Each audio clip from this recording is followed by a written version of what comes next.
A gente está num espaço para falar da importância da gestão de caixa, né? A gente ouve isso talvez aí, não sei, centenas de vezes. Eu pelo menos já ouvi na minha carreira milhares de vezes essa expressão caixa é rei, que eu gosto muito, inclusive.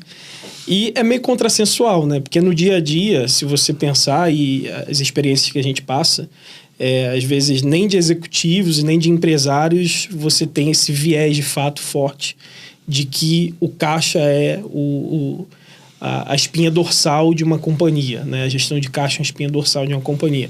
E eu queria fazer um paralelo, essa foi a única pergunta que eu falei para você que a gente ia adiantar, né? Que eu queria que você, de fato, pensasse em alguma coisa que realmente marcou. Mas pensando nessa espinha dorsal, né? Eu queria entender quando, de fato, foi a primeira vez, ou segunda, ou algum episódio que marcou muito na sua vida, na sua carreira, de que o caixa é, de fato, o único indicador que importa numa companhia. Único no sentido de que, sem isso, você não tem empresa, né? Talvez se você falhe em alguns outros indicadores ou outros aspectos da gestão, você continua tendo empresa, né? Mas no caixa você não tem empresa. Então eu queria entender quando e se tem um episódio, se tem 2, se tem 3, que de fato marcaram você, assim, o caixa é a espinha dorsal de um negócio. Talvez se você perguntar para a maioria das pessoas de tesouraria, a maioria vai voltar ou no episódio de 2008, tá bom, ou na pandemia. Né? É o mais tradicional do ponto de vista de restrição de liquidez no mercado como um todo, sem entrar aqui em méritos de explicação do porquê, que eu acho que não é o foco.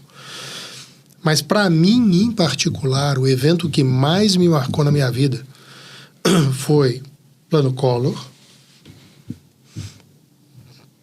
2, 3 dias lá de feriado, decretado feriado. Pré-real, né? Pré-plano real. Muito real, ou seja, 1990 estamos falando. Tá. Março de 90, porque lá naquele momento o presidente não assumia em 1º de janeiro, ele assumia 15 ou 16 de março. Tá. Não me lembro exatamente quando.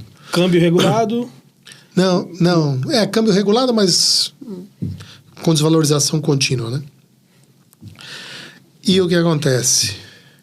Vem o plano Collor e ele basicamente trava 70%, 80% da liquidez das empresas e das pessoas. E aí chega na segunda-feira, todo mundo, empresas e pessoas, com 80% da sua liquidez travada. Eu na época trabalhava em banco, eu era um jovem ainda, tinha 20 e poucos anos, nem 25 tinha. E eu me lembro de participar de uma reunião com um cliente que tinha fechado um câmbio de exportação um dia antes da decretação do feriado, para crédito em reais em D1 ou D2. E aí veio o feriado, e aí o crédito em reais seria posterior. Eu só lembro que o dinheiro dele ficou travado 70%, 80% do câmbio dele. E eu lembro de me chamarem para uma reunião com o dono dessa empresa exportadora. Não era grande, mediana. E o dono da empresa chorar na nossa frente, falando que aquele dinheiro era para pagar salários. E ele não tinha como pagar salários. Essa, para mim, foi, vamos dizer assim, a situação que mais me marcou, porque ela foi um choque, né? Ou seja, do dia para a noite você simplesmente... a sua liquidez, ela praticamente totalmente volta a quase zero. Porque a pandemia, a crise de 2008, foram sinais que foram tendo ao longo do tempo que as pessoas e os empresários poderiam perceber mais ou menos a gravidade do que viria. Mas o plano Collor não. O plano Collor simplesmente do dia para a noite, um decreto, medida provisória, seja lá o que for, pum, e você passa. Então aquilo lá, ainda hoje, ou seja, fazem exatos 35 anos, ainda hoje eu me lembro da cena de um empresário na minha frente. Eu não era o que conduzia a reunião, eu só estava ali que era da exportação.